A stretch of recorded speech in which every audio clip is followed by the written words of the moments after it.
یہاں ایک جذباتی اسلامی کہانی ہے۔ سعید بن المسیب کا قصہ۔ سعید بن المسیب ایک مشہور اسلامی اسکالر اور فقیہ تھے جو 7ویں صدی میں رہتے تھے۔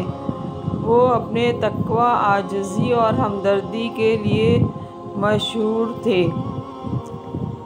ایک دن خانہ کعبہ کا طواف کرتے ہوئے دیکھا کہ ایک بوڑھا بہت رو رہا ہے۔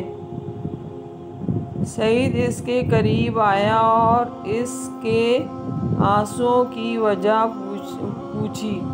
بوڑھے نے جواب دیا کہ میں نے بے شمار گناہ کیے ہیں اور میں اللہ کے عذاب سے ڈرتا ہوں۔ سعید نے غور سے سنا اور پھر ایک قصہ سنایا۔ ایک شخص نے ایک بار بڑا گناہ کیا اور پشیمانی سے مغلوب ہو گیا۔ اس نے اللہ سے فریاد کی، اے رب، میں نے بہت گناہ کیا ہے، لیکن میں وعدہ کرتا ہوں کہ یہ گناہ دوبارہ نہیں کروں گا۔ اللہ تعالیٰ نے اسے معاف کر دیا اور وہ شخص متقی ہو گیا۔ تاہم وہ جلد ہی اپنے گناہوں کی طرف لوٹ گیا۔ اس نے اللہ تعالیٰ سے فریاد کی، اے رب، میں نے پھر گناہ کیا ہے، لیکن میں یہ گناہ دوبارہ نہ کرنے کا وعدہ کرتا ہوں۔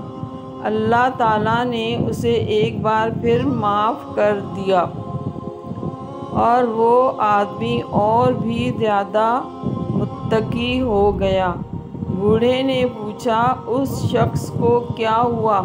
سعید نے جواب دیا، بالآخر اللہ نے فرمایا، یہ شخص گناہ کرتے اور توبہ استغفار کرنے کا عادی ہو گیا ہے۔ میں نے اسے معاف کر دیا۔ میں اسے معاف کر دوں گا، لیکن میں اس کی آزمائش بھی کروں گا۔ اس شخص کو بہت سخت آزمائش میں ڈالا گیا اور وہ ثابت قدم رہا، پھر کبھی اپنے گناہوں کی طرف نہ پلٹا۔ پھر اللہ تعالیٰ نے اس پر وحی کی کہ تم نے اپنے اخلاق ثابت کر دیے اور میں نے تمہیں جنت میں داخل کر دیا۔ بوڑھا آدمی بہت متاثر ہوا اور اسے امید کا احساس ہوا۔ سعید نے پھر کہا، یاد رکھو، اللہ کی رحمت وسیع ہے اور اس کی بخشش ہمیشہ دستیاب ہے۔